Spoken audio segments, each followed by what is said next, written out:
Hello and welcome to another Snevinzz anime talk. Today I am going to talk about Code Geass. But before the video starts, I wanted to let you know that this video is going to contain major spoilers for the ending of the second season of Code Geass. So if you haven't seen it, I highly recommend you give it a watch, because it is really amazing and everybody should have seen it. So if you have some spare time, head over to the anime site of your choice and give it a watch, and then return to this video when you are done. Again, thank you very much for the nice feedback I've been getting under my last video about Charlotte. We also reached 10 likes under that video, and the comment of the week is from 968 milliseconds gamer, and he says, I started and almost finished Love Stage today, but I think I will start watching Charlotte afterwards. If I am able to make one person watch an anime I recommended in my videos, then that makes me really happy. Thank you guys for your comments, and thank you guys for watching my videos. I hope you enjoyed this one as well. But now let's continue with the video. Code Geass is currently ranked place 18 in terms of score on my anime list and place 15 according to popularity. And I personally think these numbers talk for themselves, and it totally deserves them. I can personally not describe in any words how good the ending is, but I'm still trying to do it. Throughout the whole series, the only thing Lelouch has in his mind is protecting his little sister and changing the world so it is livable for his little sister. He loves his little sister so much, and he wants to do everything to protect her and give her a better life. But all of this changed in one episode. Lelouch was almost at his goal. Britannia was almost defeated, but the only thing he had left to do is take the button from Nanelli so he could stop Schneitzel. Nanelli didn't know what her brother was going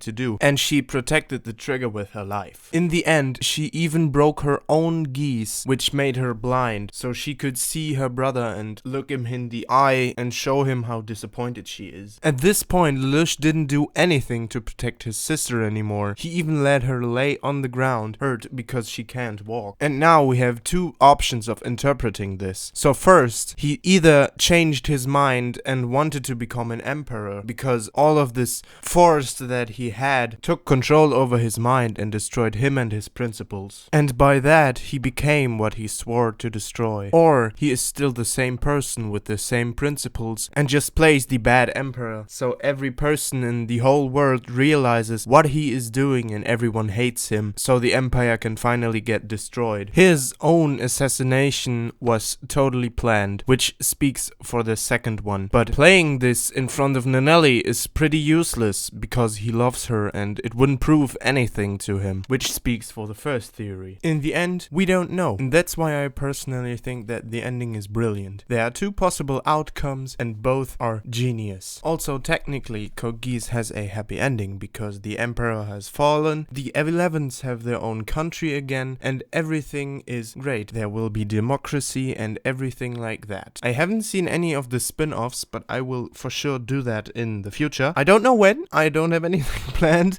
but I will, okay? Technically, we have this happy end, but also the main character dies, and we wanted him to be the winner in the end, and that's why it's also really sad at the same time. It's also sad to see what happens to C2, because the only purpose of her in the series was to die. Also, I should mention that the final war arc between Lelouch and Schneitzel were brilliant. They were so well written, because in Lelouch's childhood he often played chess with Schneitzel but never was able to win, and in the war arc he used his chess skills, his enormous chess skills, which he's been stating to throughout the whole series and even in the first episode, to defeat Schneitzel in the end, which was really good. Also, in the whole first season and the first half of the second season, we always thought that Lelouch's father was the final boss, but it was Schneitzel in the end,